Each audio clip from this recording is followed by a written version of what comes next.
Hey! Est-ce que ça vous tente d'entendre la fois où est-ce que j'ai failli mourir? J'ai fait une petite ambiance assez sombre avec une petite lumière qui m'éclaire la gueule, que ça me pète les yeux.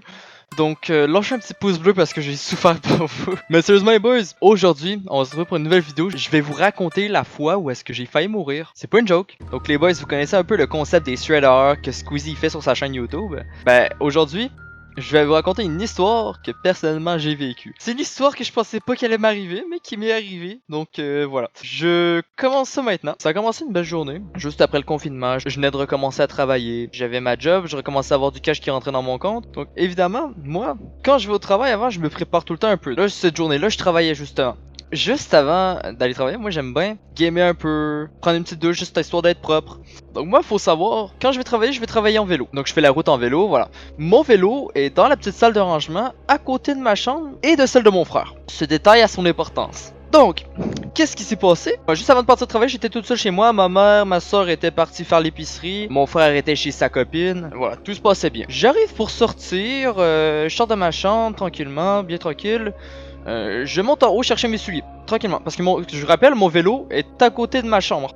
Je le rappelle. Je sors de ma chambre, je monte en haut, prendre mes souliers, je descends en bas, je les enfile sur mon lit. Encore.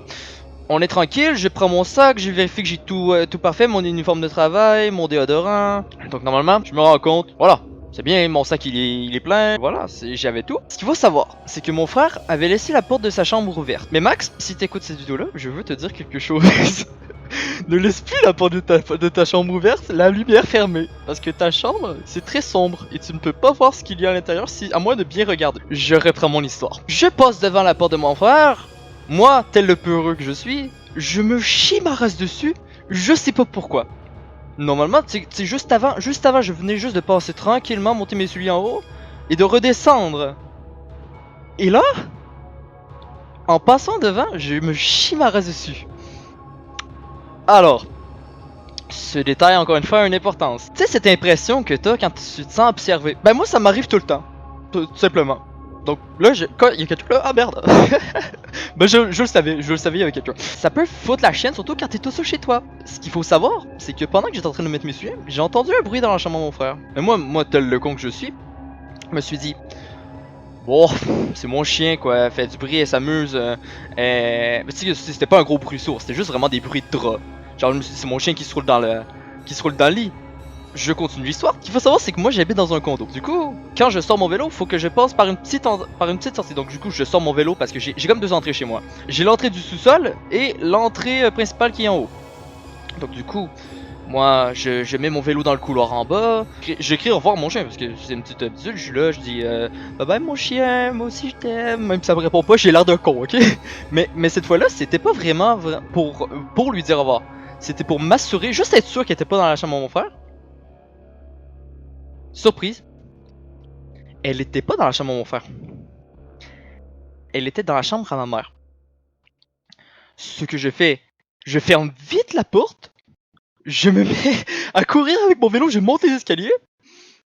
Et je me suis dit. Et moi, personnellement, je me suis dit, bon, c'est une impression, tu te chies tout le temps dessus, tu vas pas en faire un drame pour ça. De toute façon, j'étais pressé, il fallait que j'aille au travail. Donc, je laisse aller, tranquillement. Je m'en vais au travail. Rentre au travail, moi, ce qu'il faut savoir, c'est que je suis vendeur de chaussures. Donc, du coup, j'étais là avec une petite madame. Je lui vends sa meilleure paire de chaussures de marche. Pendant que je parle avec cette dame, il y a ma mère et ma soeur qui arrivent. Qui avait l'air très insistante pour me parler. Genre, je dis, je vais finir ma vente. Donc, je finis ma vente. Ma mère et ma soeur me disent, il y avait quelqu'un chez nous qui en est arrivé. La police l'a amené.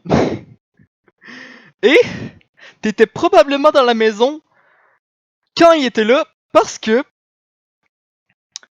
on est arrivé peu de temps après que tu sois parti. Alors, le bruit que j'ai entendu dans la chambre de mon frère, c'était probablement ce type qui était là et qui attendait. Je sais pas ce qu'il voulait, mais j'ai bien fait de tout simplement juste prendre mon vélo et me mettre à courir dans ce petit couloir. Je suis content d'avoir eu ce réflexe parce que, ben, on sait pas ce qui aurait pu m'arriver. Si j'étais pas parti en courant, on sait pas ce qui aurait pu m'arriver. Peut-être que je serais pas là à vous raconter cette histoire aujourd'hui. Peut-être, on sait pas. Si vous voulez d'autres histoires comme ça les boys, vous pouvez me le dire en commentaire. Donc c'est ça, moi les boys je vous dis à plus les boys, à plus.